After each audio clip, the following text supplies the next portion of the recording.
कपड़े धोने वाली बहू। शादी के पहले से ही विभा को कपड़े धोने का बड़ा शौक था। कभी नल के नीचे तो कभी तालाब के पास। अरे मेरी नीली वाली लुंगी नहीं दिख रही है।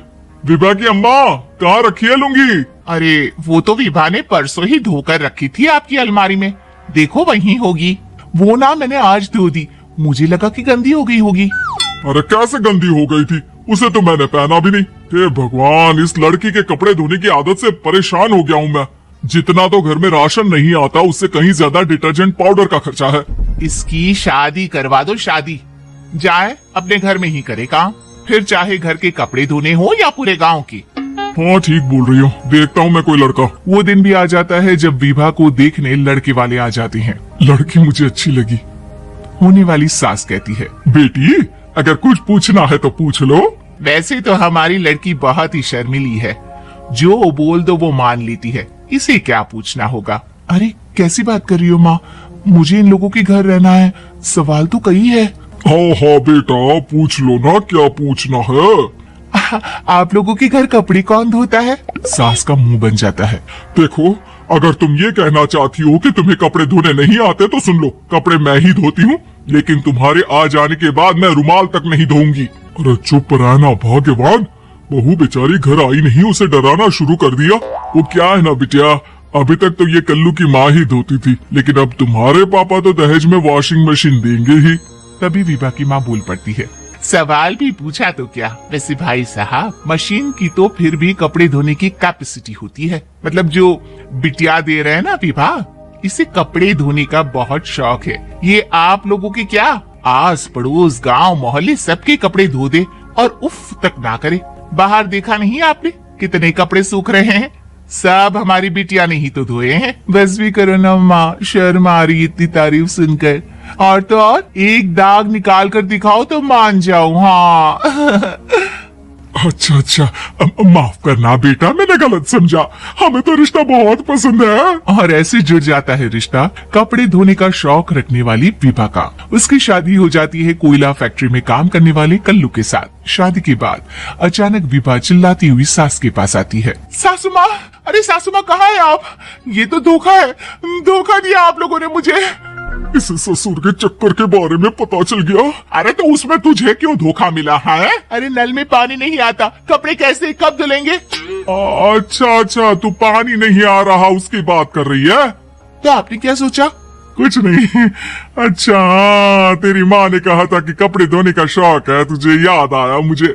शौक शौक बोलकर कपड़े धोने वाले मेरे जुनून को कम ना आके सासू माँ, कपड़ा धोना मेरा गुरूर है।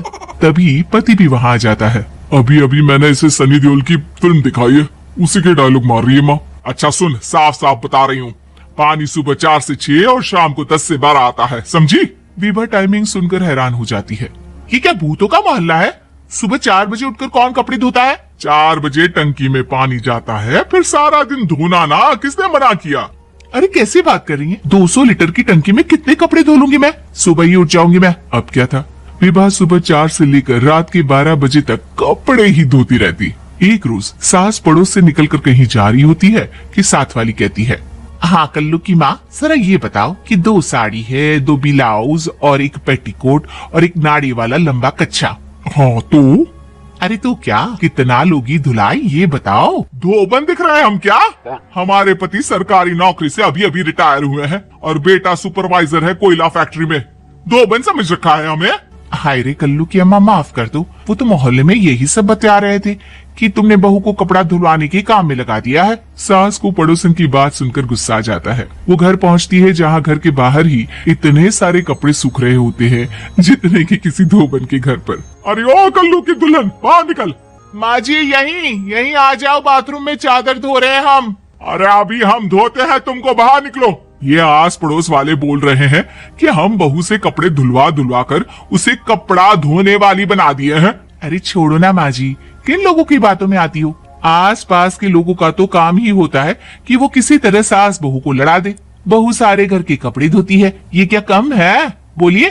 सास को भी लग जाता है कि वो बहू का ये सनकीपन नहीं छुड़वा सकती, इससे अच्छा है कि खुद ही चुप हो जाए।